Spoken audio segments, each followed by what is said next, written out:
All right, I'm the flatratemaster, and this story has huge ethical problems.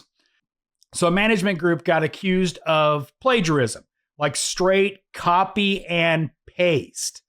Now, the funny thing about this whole thing is the one company that got accused of plagiarism pre-existed the other one. So chances are they got plagiarized, not the other way around, as the story first unfolded. Now, this has huge ethical implications. Think about it. If these companies have so little ethics that they are literally copying and pasting other companies' documentation, their policies, how they run their groups, what kind of things are these companies teaching? I'm not going to call these management companies out specifically. If you want to find out, go on Facebook. I'm sure if you're in this industry, it'll come up in your feed somewhere. But regardless, huge problems with ethics. The ethical implications. What are they teaching that's also unethical? I can point out many things that are taught by certain groups that are extremely unethical. But I don't want to get into that kind of stuff, that kind of minutia. But quite frankly, this paints a huge picture of that industry. And I say that specifically because it is its own industry. But from a certain point of view, it seems very multi-level marketing, aka pyramid scheme. And I say that not based on evidence. So don't take this as gospel. It's just how some of this stuff appears. How some people talk about their management groups in groups. In groups especially, they don't come across selling features and benefits of their program. It's more a sales pitch to get you to come to a meeting and, sign up. And it does seem very much like a MLM. Again, outsider view, I don't have any inside information on pay structures or anything like that, but it just seems very scuzzy in how some of these groups are pushed. It is an industry unto itself, and it is a massive industry. These programs make people millions of dollars. To give a really good example, one of the groups that, and I didn't name them these, but they are lovingly referred to as the cult. I've used the term for that group, but anyway, for their keystone event to attract new members, they pay massive speaking fees, like Jay Leno or Mike Rowe. Last I heard, Jay Leno charges $250,000 for an appearance. And I don't know what Mike Rowe charges, but think about that. They're so trying to get new members that they're bringing in massive keynote speakers to get new members. They're making buttloads of money on these people. Whether or not it helps them, that's up to the shop owner. Let's look at these coaches. Large companies have to have massive amounts of coaches. And think about it. You think those shop owners are doing that for free? No, it's another source of income. They're making buttloads of money off of other shops. They might be improving them. Not saying they're not. But how much are these groups just plagiarizing each other and selling the same product?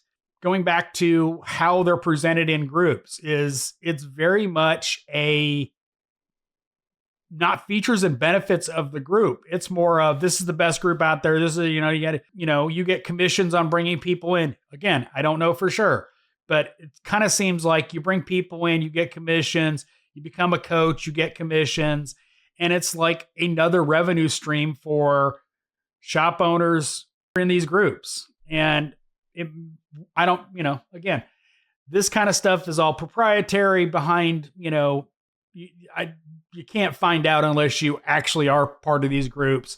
So I can't say for certain how they pay them or whatever. They might do it for free. I don't know. First off, I don't think this is a new problem. I remember years ago, a management group had an employee quit, get fired. I don't remember a lot of the details. May be wrong on it, but he quit, basically took their program, had a print shop remove his old company's logos and everything and slap his on there and print new books and went out there and was selling the exact same program. He got sued, if I remember right. And I don't remember the result of the lawsuit or what happened with that, but it's not the first time I've heard of this kind of ethics problems in these management groups. It goes back years. And again, if they have these kind of ethics problems, what horrible ethics are they pushing onto these shops? Think about it. If you have questionable enough ethics to literally steal intellectual property from somebody else and not even bother to rewrite it, how questionable are your business practices? If your ethics are that horrible, you're going to rob, steal as much as you can. Now, plagiarism in the automotive training sector is also a huge problem. I've talked to many instructors about PowerPoints. They will not release them because, quite frankly, plagiarism is a massive problem in that part of our industry, where case studies will be literally copied out of somebody else's information and put into somebody else's presentation. Now, there's the added problem of people that sell case studies. So you may see a case study on this training program and on that one, and it's because the person that developed it actually sold it to several people or several groups. So it even complicates that issue even more. I know it's a huge issue. I've talked to people that have dealt with it. Literally people stealing their entire presentation, their entire training course, and putting it out as their own. You know, think of it like the TikToks where they put up somebody's video and literally only do this, you know, or whatever in the video. It's literally, they don't add anything to that program. I know this was ranty and last minute because I didn't plan to make this video, but this story came up and I thought it was really important to discuss. So if you have any insights on these management groups, let me know in the comments, but you know, it seems really scummy. As always, thanks for watching. I am the Flat Rate Master.